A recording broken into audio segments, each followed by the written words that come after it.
नमस्कार दोस्तों, आज हम बात करेंगे कि कैसे टर्की के प्रेसिडेंट अर्दोगान ने 30 से भी ज्यादा कंट्रीज को अपना डिफेंस मटेरियल बेचकर चूना लगाया है। लेकिन अब उनकी इस स्ट्रेटजी की पोल खुल चुकी है। इस समय भारत के 3 नेबरिंग कंट्रीज की मिलिट्री फ्लीट में टर्किश ड्रोन शामिल हैं, जिनमें बांग्लादेश, पाकिस्तान और मालदीव जैसे देश हैं। और इंटरेस्टिंग फैक्ट ये है दोस्तों कि ये तीनों ही देश बैंक करप्सी के कगार पर खड़े हैं। दरअसल बाइकर टेक्नोलॉजी नाम की टर्किश ड्रोन कंपनी के टर्की के प्रेसिडेंट अर्दोगान के साथ डीप कनेक्शंस हैं। कंपनी के चेयरमैन और ओनर प्रेसिडेंट अर्दोगान के सन इन लॉ हैं। 2016 में इन्होंने अर्दोगान की डॉटर से मैरिज की थी। उसके बाद से प्रेसिडेंट अर्दोगान न सिर्फ बाइकार टेक्नोलॉजीज को टैक्स एग्जेम्पशंस, कॉन्ट्रैक्ट्स और फास्ट ट्रैक अप्रूवल्स प्रोवाइड कर रहे हैं, बल्कि खुद ही इन ड्रोन्स को प्रमोट करने का काम भी करते हैं। इवन फॉरेन कंट्री से जब भी कोई प्रेसिडेंट या प्राइम मिनिस्टर आता है या कोई मिलिट्री ऑफिसर टर्की आता है, तो उनको बाइकार टेक्नोलॉजीज के ड्रोन का डेमो दिया जाता है।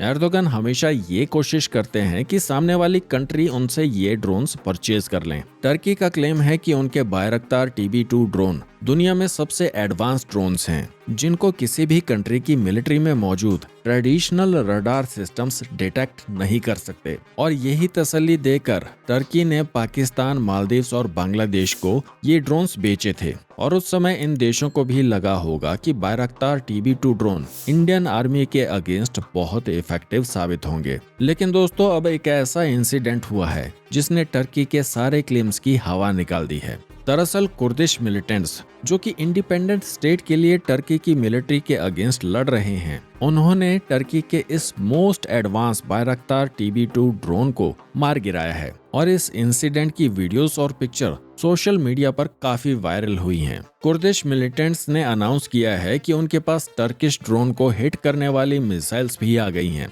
अब ये न सिर्फ टर्की के लिए कंसर्न का विषय है, बल्कि पाकिस्तान, बांग्लादेश जैसे उन तमाम कंट्रीज के लिए भी चिंताजनक बात है जिन्होंने टर्किश ड्रोन परचेज किए हैं। वैसे दोस्तों, देखा जाए तो कुर्दिश मिलिटेंट्स के पास तो सोफिस्टिकेटेड डिफेंस इक्विपमेंट या एडवांस मिलिट्री टेक्नोलॉजी भी नहीं है। किसी भी देश की सेना के कंपैरिजन में मिलिटेंट ग्रुप्स के पास तो हाईटेक रडार्स या एडवांस मिसाइल सिस्टम नहीं होते। और अगर उसके बावजूद Kurdish militant Turkish advance drone को हिट करके टारगेट कर सकते हैं, तो फिर इंडियन मिलिट्री के पास तो मिसाइल डिफेंस सिस्टम और हाईटेक रडार का पूरा इकोसिस्टम है, जिसका मतलब है कि भारतीय सेना बहुत आसानी से टर्किश ड्रोन्स को डिटेक्ट करके हिट कर सकती है। टर्किश ड्रोन की शूट डाउन की खबर सुनकर अब तो उन देशों पर तरस आ रहा है जिन्होंने बिलियंस ऑफ डॉलर देकर टर्की से ड्रोन परचेज किए थे।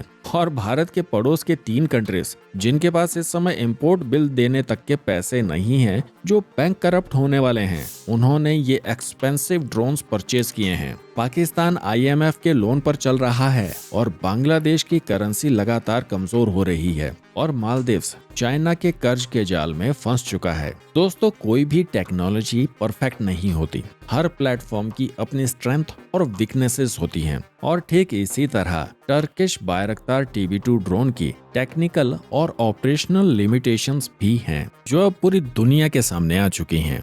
दोस्तों, अगर आप डिफेंस टेक्नोलॉजी और स्ट्रेटेजिक अफेयर्स में इंटरेस्टेड हैं और ऐसी ही एक्साइटिंग वीडियोस को देखना चाहते हैं, तो हमारे चैनल द क्रॉनिकल पोस्ट को सब्सक्राइब कर लें। तो मिलते हैं एक नई वीडियो में एक नए टॉपिक के साथ। जय हिंद।